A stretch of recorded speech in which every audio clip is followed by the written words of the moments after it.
Hey guys, so today's the day I'm going to be installing a Mopar Performance Catback exhaust on my 2010 Dodge Challenger RT.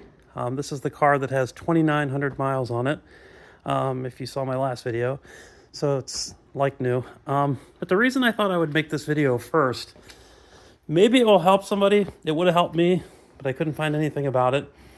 So on the JEG's website, I was looking around for a bunch of different catbacks, and I was going to put a Corsa or a Borla on there. Borla. But I really wanted to try to keep everything Mopar, but I didn't even know this still existed, but it does. This is a new old stock box. But the problem is, if you go on the JEG's website for this specific part number, it says it's for the 2009-2010 Dodge Challenger RT. Great. So I ordered it. It comes to the house. And now I get this mystery box. Now, no doubt it's going to fit. They really didn't change these cars that much throughout the years.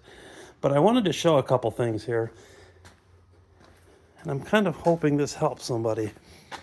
Now, on the box, there's the part number, the P5155283. It says on the box, well, it was boxed in 4/12 of 2011, so this is like a new old stock.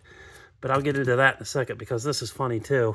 It says for a 2008 Dodge Challenger 5.7 liter. They didn't make a 2008 Dodge Challenger 5.7 liter. So there's the first, I don't want to say a red flag, but there's the first little mess up. But the funny part is, when you look in the box, there's a manual in here.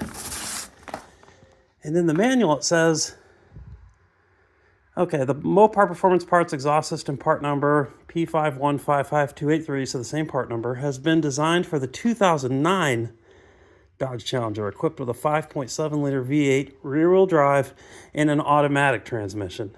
So I have a stick shift. Do I think it'll fit? I'm sure. But I thought that was a little confusing. The box says one thing, and the manual says something completely different. So, after I get this installed, I'll be able to tell you exactly if it'll fit or not. What's funny, on some websites, it says it's for a 2014 Dodge Challenger RT. Same part number. So, it's massively confusing. But I'm pretty sure it should go in the 2000, my 2010 pretty good.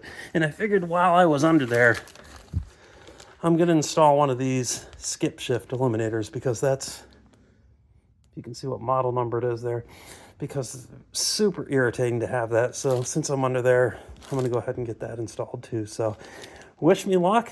I'm going to install the mystery Mopar Catback exhaust on my 2010 Challenger, and I'll get back to you guys when it's done.